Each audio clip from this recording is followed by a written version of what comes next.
Thank you, ladies and gentlemen. Welcome to our kickoff show for On Air with Pierre. We are so proud to be kicking off a 21 show season that kicks off today, February the 6th, and ends on June 26th. And so we're going to have a lot of fun. We're going to bring a lot of positivity, and we're going to be asking some tough questions to some of our folks, and we're going to have a good time. So we do appreciate all of y'all tuning in on Facebook Live, and of course you can watch our show online at pierrecastillo.com. And we're going to be uploading our stuff on YouTube and all the other social media platforms as well. Our show is going to consist of a nonprofit organization that's going to get to showcase an event or something that's going on. And of course, we're also going to be talking to you about the events that we're bringing to you for my business, Top Star Events and Entertainment. Of that, including the Bay Area Houston Women's Conference, which is scheduled for October, and of course, LeaderCast Clear Lake, of which we're adding an additional site, LeaderCast Galveston County, and all of that is going to take place this May. So today we have a phenomenal show. It's a packed show with Chris Reed, the Chief of Police for the City of Kemah. He's going to be talking to us about his journey as Chief of Police, and also he is a trustee for CCISD, and also does some martial mixed arts or wrestling or something. Anyway, we're going to talk to him about that, so stay tuned for more. And we also welcome Jill Williams of the Assitance League of Bay Area, who's got an event that has to do with superheroes, and she's going to be talking to us about that. And then finally, we have Jake Magee, the editor of Community Impact Newspaper, a brand new newspaper that is in our area, and he's going to be talking to us about the stories that he's working on. All of this and more on today's On Air with Pierre, the premiere show.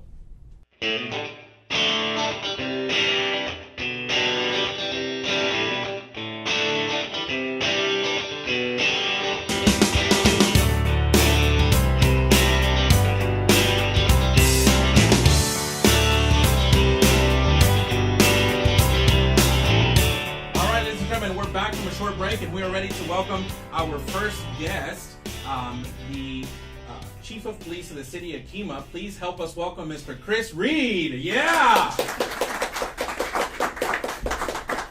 Good morning. How you doing, Chris? Good, Pierre. Nice to see you. Thank you for joining us on our first show. We had to work some kinks out and stuff, but we're here, and folks can see us and they can hear us, which is the most important thing. That's right. Right? So, can you guys hear Chris? Yeah? Excellent. All right. So, Chris, we've known each other for quite some time now, and gotten the opportunity to work on a couple of different projects. But today, we're going to get to talk with you a little bit about Chris Reed, the man of many hats, right? Lots of different hats. With that hair, you have to be. There you go. So the first hat that you wear is the Chief of Police for the City of Kemah. So tell us a little bit about your background and how that came about. Sure. I've spent about 30 years now. I'm not telling my age, but about 30 years now in municipal government.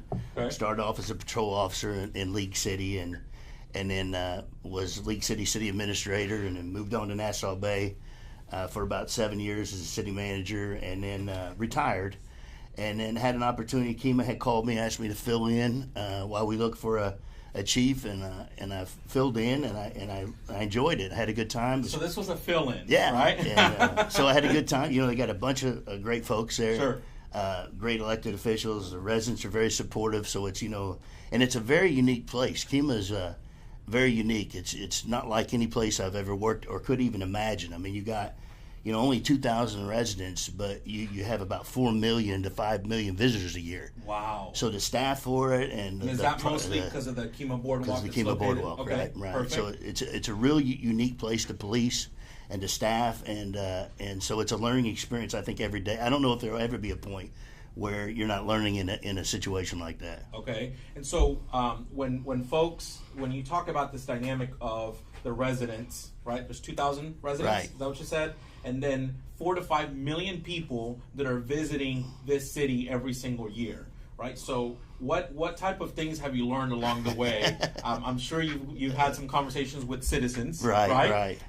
That maybe have turned into colorful conversations about how they feel of all the traffic that comes through, and what does that look like? Well, what's interesting is most of my conversations with the residents, I'm learning from them because historically they know what's going to happen when like July 4th. When I first got there the first year, they told me, well, the city, comes to a standstill, it shuts down.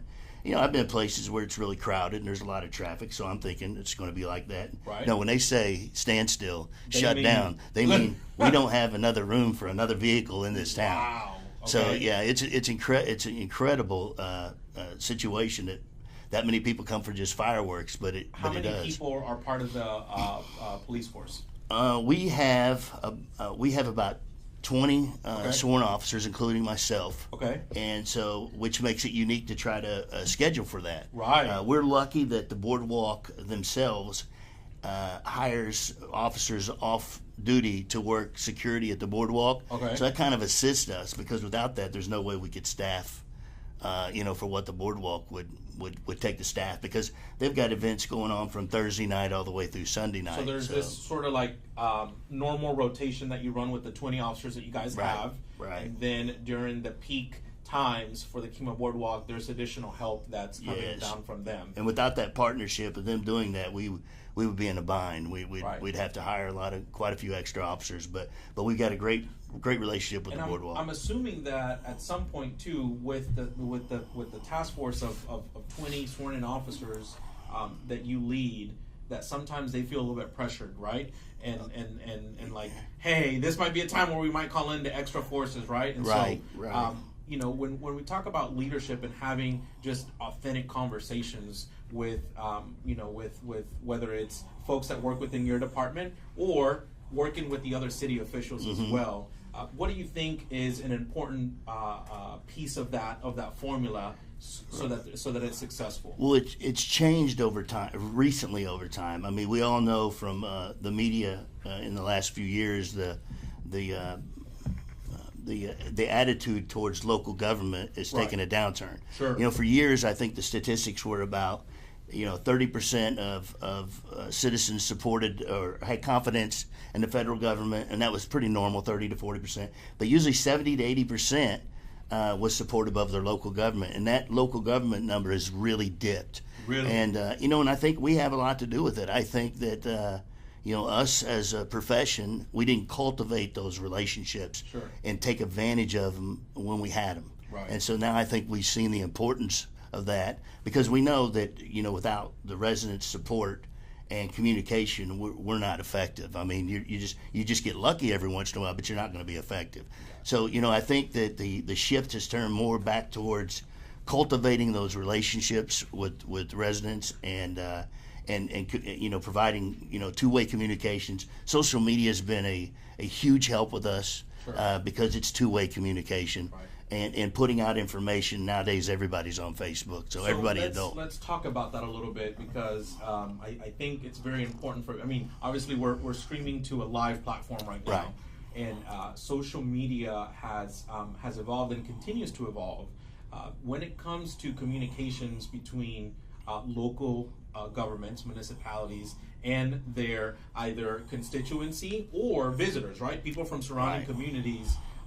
How do you handle sometimes the tricky conversations where I think what this instantaneous society has sort of driven is that sometimes we get emotional about something without having all the facts, right? And I'm guilty of it myself. That's right. But being in the line of work that you operate in, you have to see a lot of that too, right? Absolutely. How do you handle that? Well, it's funny that you mentioned that, because one of the key phrases in law enforcement nowadays is called procedural justice. Okay. And what it tells us is that it's not so much the end result of a situation or an investigation, that the process of how you got there is just as important as getting there. So it was standard for us in police departments, until we had finished an investigation, nothing went out to the public. We just say it's under investigation. We're not releasing anything. Can't comment on it. And the problem is, just like you mentioned, because we're in that instant state of, if you don't provide something, there will be someone who will make up that situation, or take a part of a story and grow it. So we've seen that the most important thing is to do, if we have information, whether it's a video, whatever it is, statements, and if it doesn't compromise that investigation, to send it out. In other words, a video of a scene, a body camera video, is not going to change it's not going to get better or get worse before that you get already to court. happened, right? And so let it out. Sure. Let it out as soon as we can. Put the information out. The importance is that the residents, the community, they want transparency, and we owe it to them to give them as much transparency as we can without compromising safety of a victim or the investigation. And I think what I hear you saying is, in the pursuit of that transparency, you mitigate some of the potential negative effect of somebody taking the story and creating a story that's not really right. what's going on. Right. Definitely, evolving times, and I think it's great that that you've made that commitment to building a culture within the organization and the task force that allows you guys to be forward thinking in terms of building those authentic relationships and having that two-way communication where you say, look, I don't have all the information and all the facts lined up quite yet, but this is what we do know. Right. And I think that's certainly a step in the right direction. And it's important to be aware of what's out there. For instance, Waze, yes. a navigational app, right. has become a very popular tool. I use it everywhere I go. I think right. it's great. Well, if you don't know it, there's a government side to Waze. So, I've contacted Waze, and they've gave us access to the backside, and it gives us the ability to put in some events or traffic issues that are going to be coming up in the future. Right. But it also allows me to extrapolate data from Waze on traffic counts, whereas before I might have to wait for months and hire a traffic engineer to come in and give me road counts and all right. this. Now I can look at Waze's data, and I can know how many numbers and what days a week they're going. So there's a lot of valuable resources out there that don't sure. cost anything, right. but you really have to be open-minded to the technology. I didn't know about Waze until a friend of mine told me about it, and there was also at one point an app. I don't know if you ever heard of it, and Waze may have this. I don't know, but that tells you where the radars are. Yeah, Waze does that. Yeah. Waze does that. Okay, so so some valuable information for our viewers. Well, that you can download Waze. Yeah. And next time one of Chris Reed's guys is out there, yeah. Clocking folks, then Waze can give you a heads up. And the funny thing about that, people would think we'd be against it, but sure. Our ultimate goal is the reason we write traffic tickets to prevent accidents. Absolutely. So if people slow down, right, that works out for me. Absolutely. Because I would rather not have people write a ticket. I would rather them slow down. So if you think an officer there and you slow down, it's a win-win. Okay, so let me ask a question now. Going down 146, there's a car that's parked that sometimes doesn't have a police officer in it. He might be really short. But it defers a lot of the same concept is when people see that they immediately right. Especially when you're dealing with our area where we have a lot of transient. Yes. And so we're dealing with a lot of out-of-town folks. So when they see that, they slow down. They pay more attention is really right. what it comes down to. Absolutely. Rather than being on their phone or talking to somebody, they're paying attention because they're so little things like that. Right. You just have to be open to it. Add it up, they make a big difference. Right. I think that alone, at one point in time, when the officers first started doing that on their own, by the way, I think it reduced our traffic accidents within like 2 months. They were down like 30%. Excellent. Just because of a prop. Sure. Do you have regular communication with the surrounding chief of police? Yes. Polices? Yeah. I don't know how it's plural either. Yeah. Chief of, maybe one of our viewers can help us out. Right. The plural version of chief of police. Polices.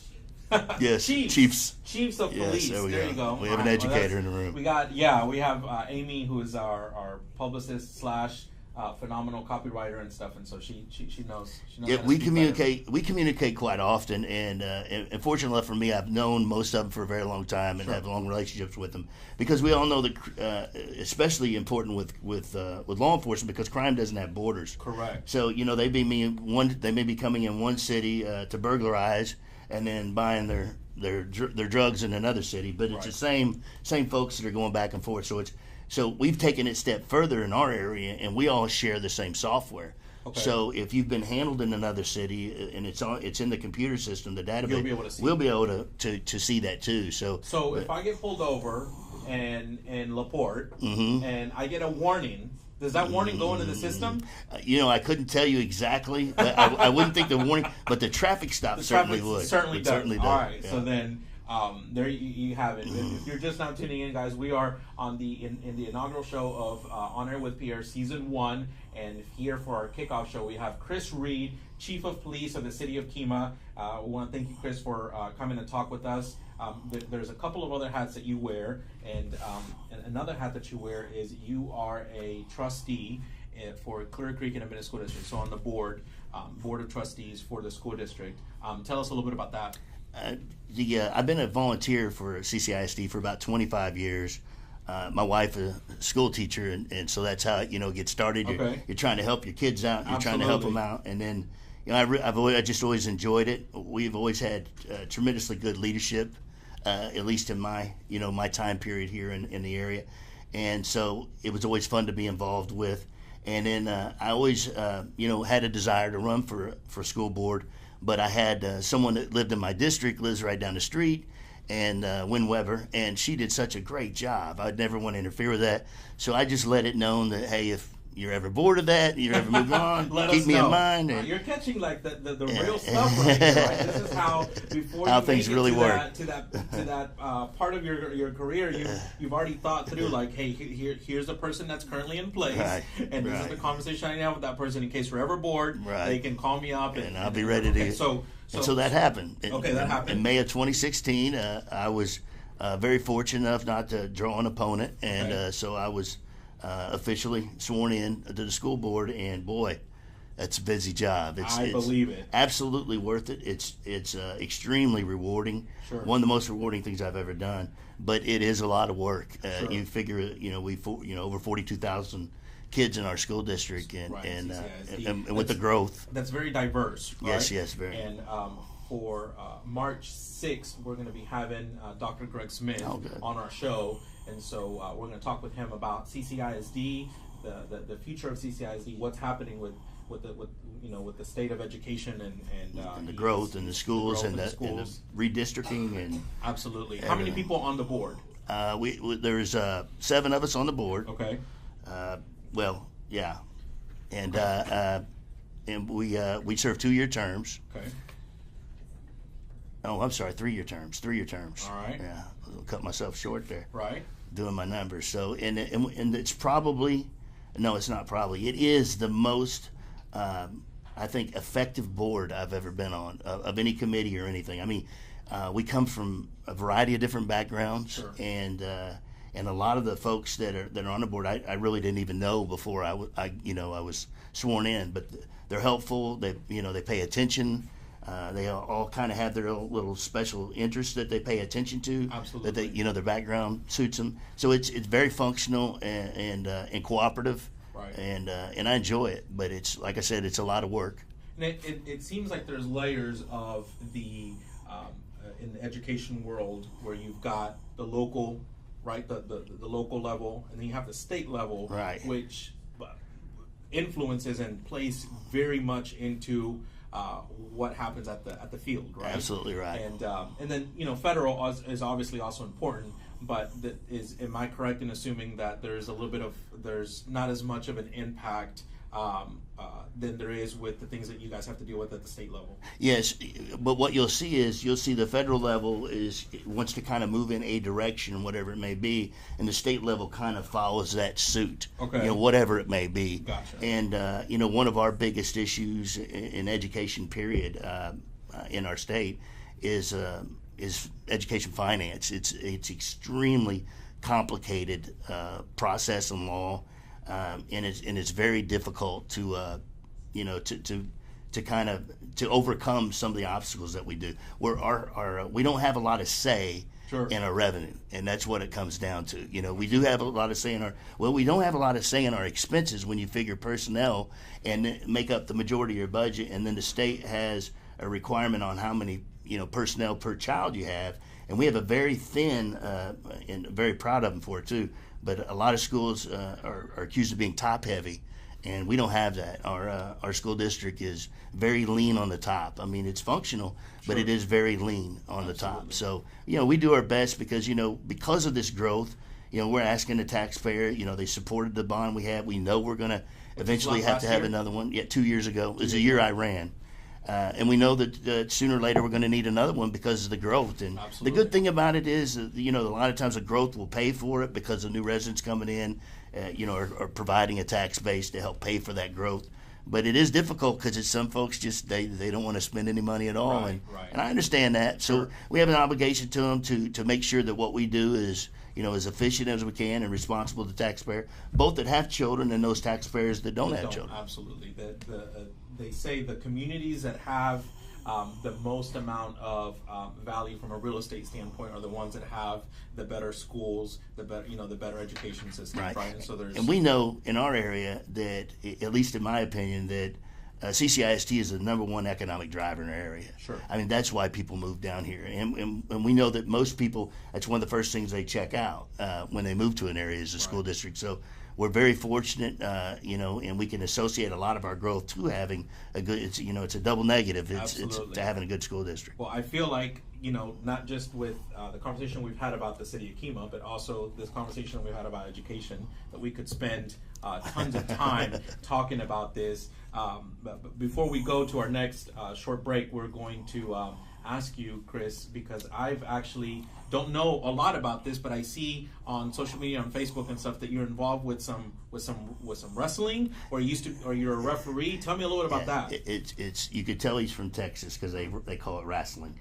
Wrestling. It's mixed martial arts. So the difference is the wrestling where they have turnbuckles is I don't want to spoil it for anybody, but it's a little bit different sport. But yes, mixed martial arts. Mixed martial arts. Right, MMA. Okay. Yes, with UFC being the largest promotion, I guess you'd say. Okay. And so I participate. I was a professional fighter for several years, and built relationships within those groups. A lot of good folks in the business. And when I stopped fighting at the age of 45, which is probably about 10 years too late, okay, I still wanted to be a part of it. So I got my referee's license, and now I'm able to referee a lot of our events throughout Texas. So nice. And so when you referee, what is that?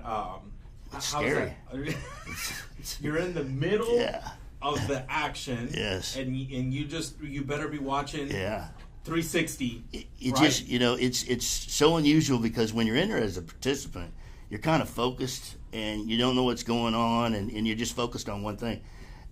My experience for the very first time in there as a referee and watch those guys punch each other was like, wow. I mean, it's just like that.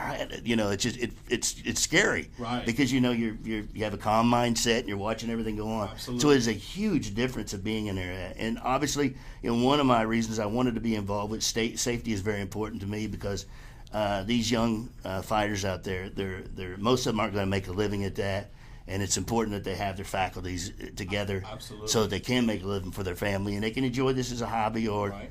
Some of them do get to move on. But safety is a very safety not just in the cage of fighting, but also safety in the way the business is done. To make sure that it's fair and not corrupt, and we kind of keep that out of the sport and look at it as more of a martial art than a fight. Well, so we can assume that, with the type of positions that you currently hold, that the faculties for Chris Reed were not affected. Yeah. They were good during the fighting years, and they were unaffected during the fighting years, and you're in tip-top shape. There you go. Well, Chris, I cannot think of another more qualified person to come hang out with us and talk to us, and I think that the viewers and the folks here can agree that the great work that you're doing speaks for itself. And we are looking forward to also having you actively participate in our advisory board that we have you on for Top Star. And we'd love to have you back on the show sometime later on so that you can come back and I want to talk some more about mixed martial arts, and maybe you can show me how to get out of a headlock or something. Put you to sleep or something. You can put live for the viewers, right? So you can watch me going out, and then you can take over. There you go. Yeah. On air with Chris. Trust me. Chris, thank you so much. Thank you very much. I appreciate it. And we look forward to having you back on the show soon. Thank you very much. All right, I appreciate it. Let's give him a big round of applause. Thank you. Appreciate it.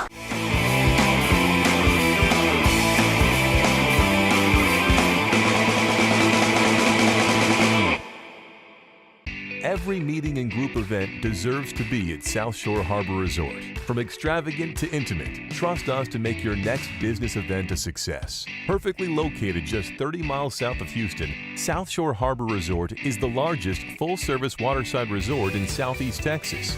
Mixing business with pleasure has its benefits. Our executive chef has created a delicious menu full of the best local ingredients. With upscale, casual, and poolside dining options, there is something for every appetite. Business has never been easier with such amazing choice of meeting spaces that provide a relaxed waterfront setting. Our state-of-the-art amphitheater is perfect for delivering a winning presentation. Swim, float, or paddle up to the poolside bar and enjoy the sun in our amazing 185-foot tropical oasis pool. Or take your time and lounge around in one of the beautiful private cabanas. You're going to sleep well in our luxurious, spacious, and airy rooms, furnished with plush bedding and a maritime theme. Business does not have to be all business while conferencing at South Shore Harbor Resort and Conference Center.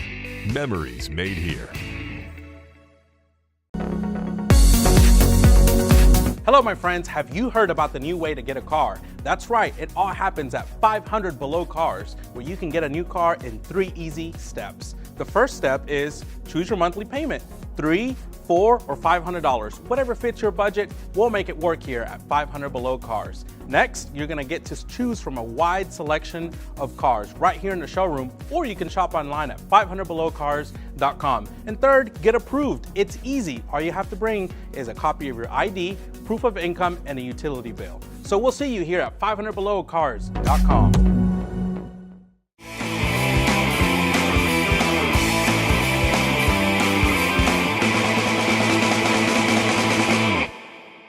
And we are back, ladies and gentlemen. We are kicking off our inaugural show of On Air with Pierre. Do we have anybody here in the studio? Make some noise. Yeah, we do. And I am here with Jill Williams. She is the person that works with Assitance League of the Bay Area. I want to make sure I get that name correct. And Jill, I think I want to start off by telling us a little bit, or share with the audience a little bit about you and who you are. Okay, I'm Jill Williams. Okay. I've lived in the Houston Bay Area since 1979. 1979. Yeah, before you were born. I've been here since 1979. Okay. I am I'm a grandma, a stay-at-home grandma. Okay. I've been active in the Assistance League for 18. Actually, this is my 19th year to be active in the Assistance League. 19th year. Right, and Okay. I've done pretty much every job except president. Okay. A lot of work to be Is that president. coming down the pipeline No, at some point? no, I don't think so. I don't think so. I'm getting too old for that. But anyhow, this year I am the annual fundraising chairman.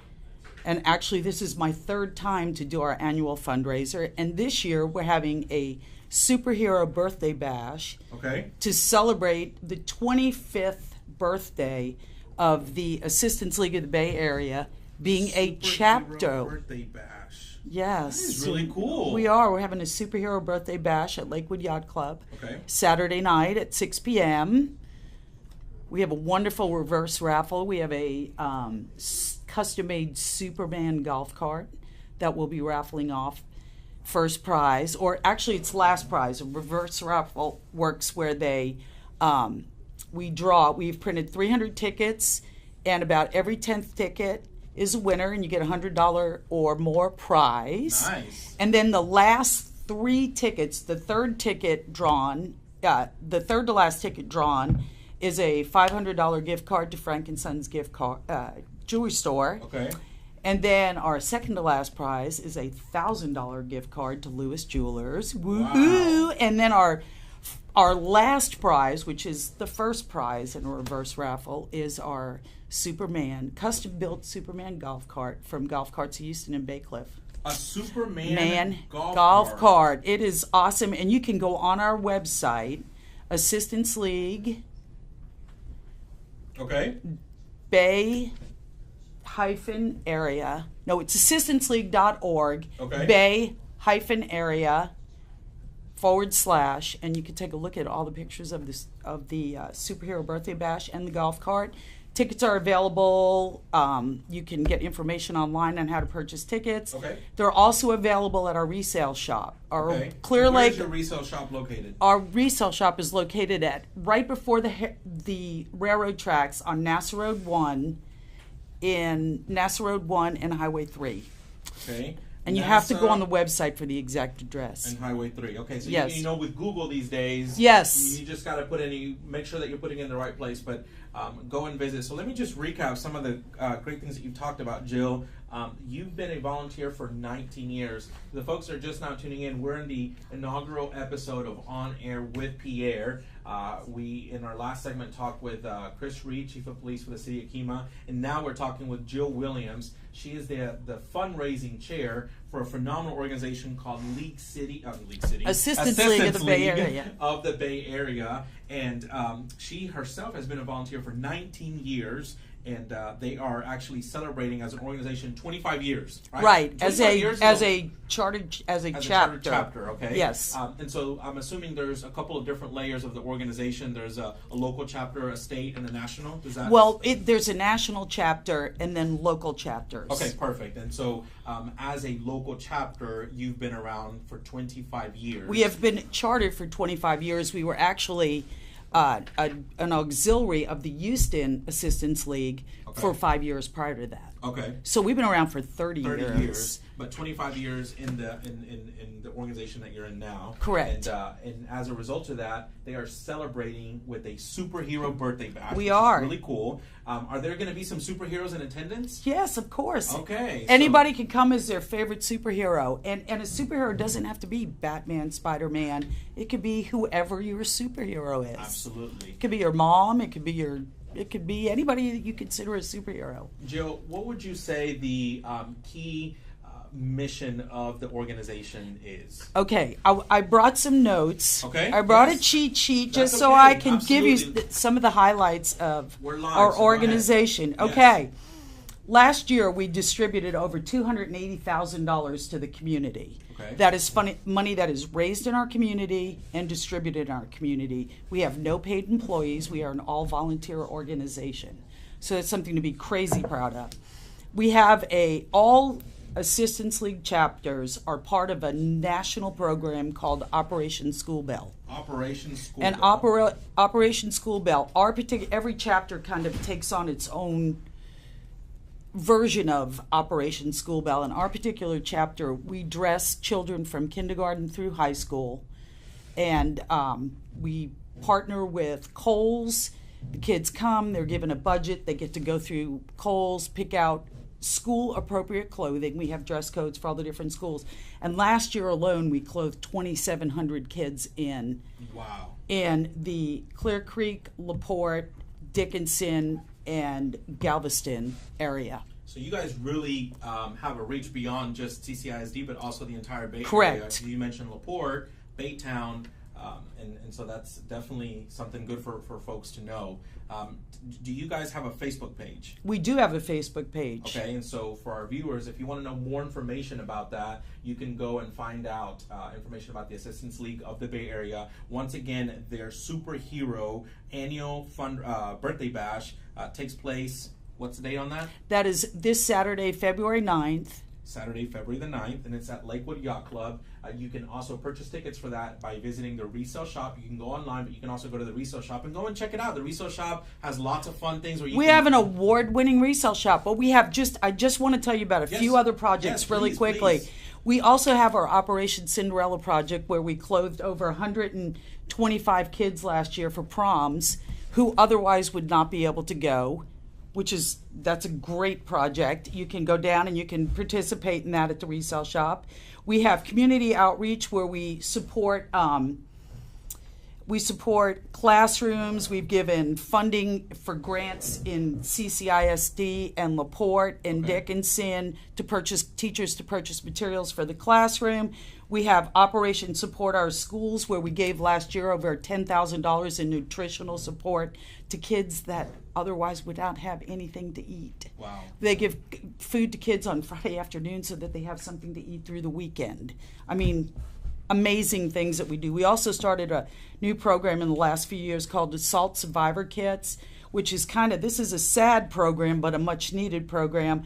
We provided over 295 kits to women who go into the emergency room who are victims of sexual assault, domestic assault, and most of the time the police take their clothing in as evidence. Sure. So we provide them with hygiene kits and scrubs to wear home from the hospital. Wow. It's sad but much needed. Absolutely. We also have a ready for work program where we assist women who are referred to us by Bay Area Turning Point, who need clothing, need clothing to re-enter the workplace. So that's just some of the stuff that we do. If you're interested in our organization, come down to our resale shop. We have all kinds of stuff we can give you. You can go online. You can like our Facebook page. Absolutely. Well, Jill, thank you so much for spending time with us in our kickoff show. Yes, I'm excited. We want to invite our viewers to, of course, get connected with the Assistance League of the Bay Area on Facebook.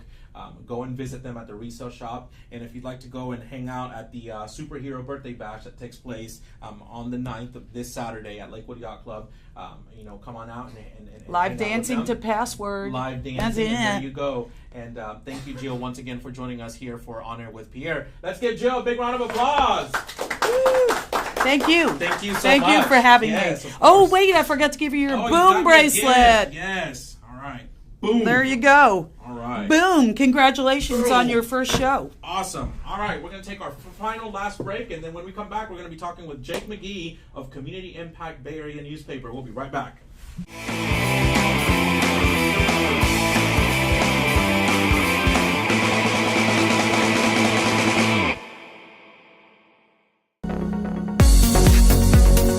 Hello, my friends. Have you heard about the new way to get a car? That's right. It all happens at 500 Below Cars, where you can get a new car in 3 easy steps. The first step is choose your monthly payment, $3, $4, or $500. Whatever fits your budget, we'll make it work here at 500 Below Cars. Next, you're gonna get to choose from a wide selection of cars right here in the showroom, or you can shop online at 500belowcars.com. And third, get approved. It's easy. All you have to bring is a copy of your ID, proof of income, and a utility bill. So we'll see you here at 500belowcars.com.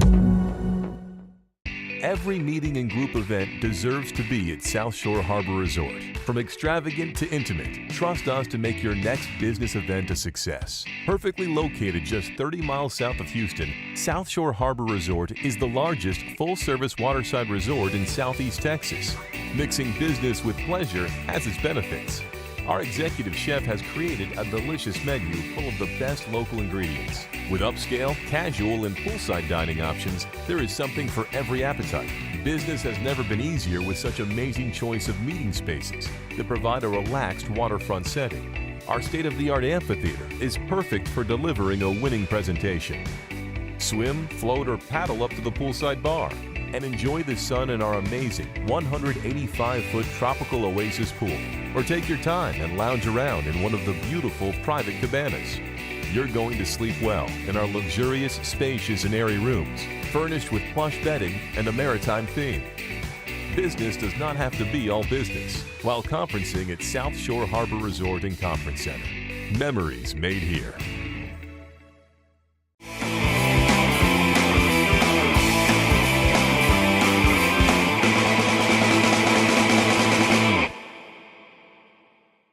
And we are back. That was a short break. We are almost to the end of our show, and we'd like to welcome our next guest, Mr. Jake Magee, of Community Impact Newspaper. Please help me welcome Jake.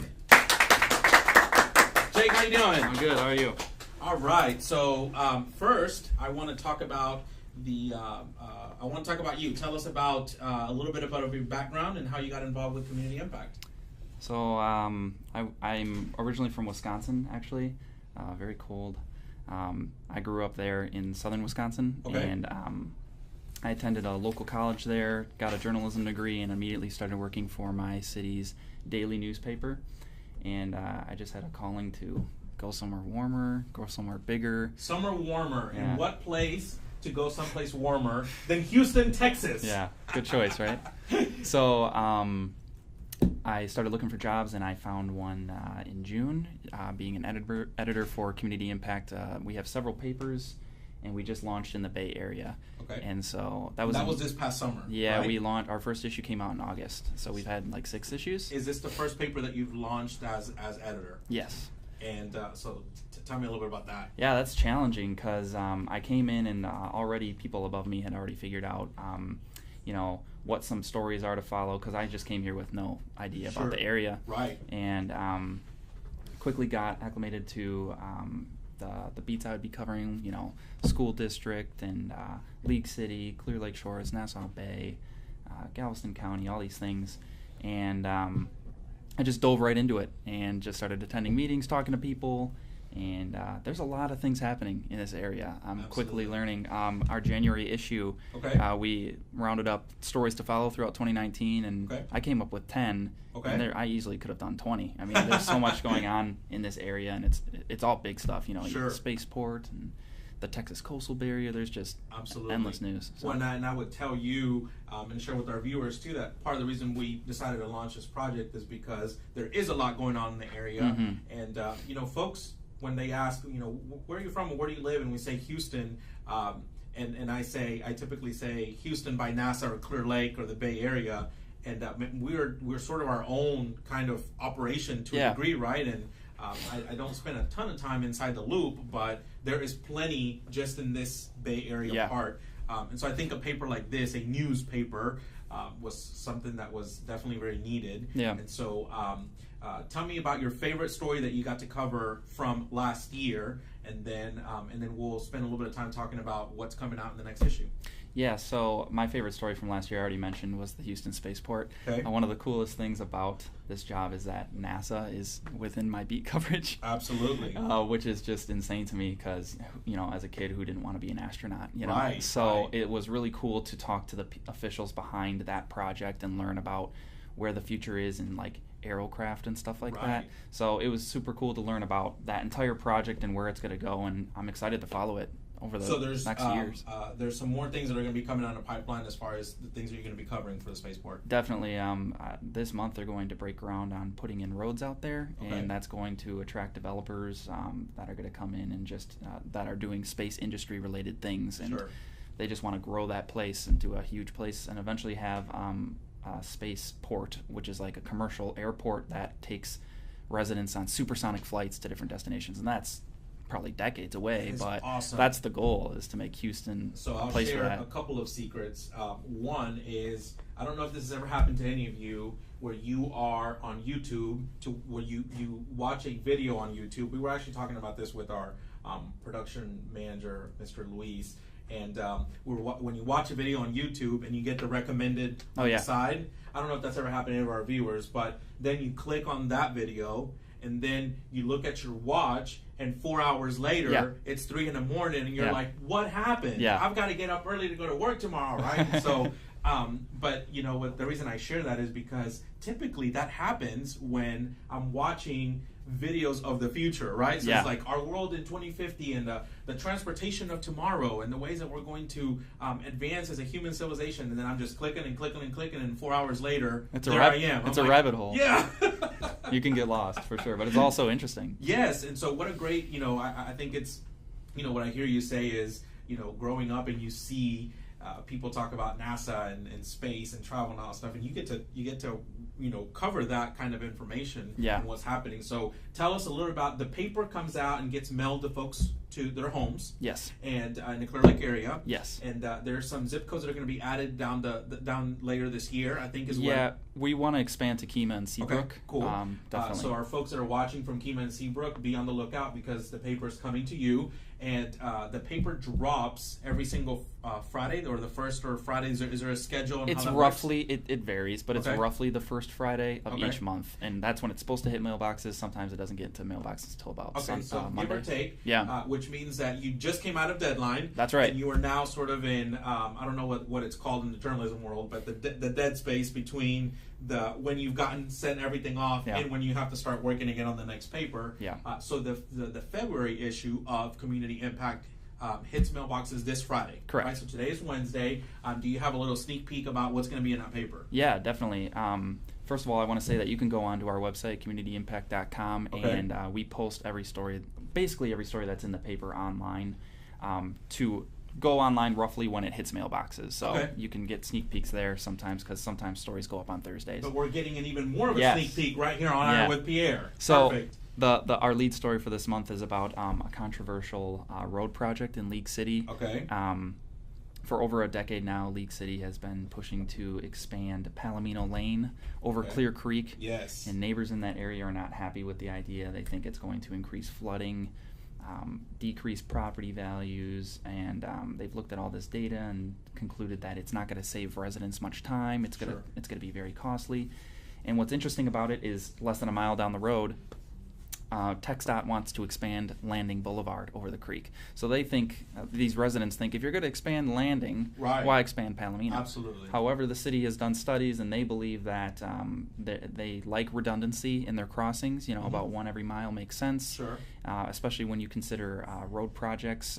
If there's a block on one road, you can take another. Right. And they need crossings north to south in League City. Alleviate some of that congestion that would happen during the peak hours. Yes, so there's argument. I present arguments from both sides, and talk about just diving into some of those details. So that's an interesting. Would you say story. it's more difficult to be that presenting both sides, right? Where you really do have to be as impartial as possible. Yeah. And do you believe that it's more of a challenge today than it was maybe a year or two, or do you think it's the same?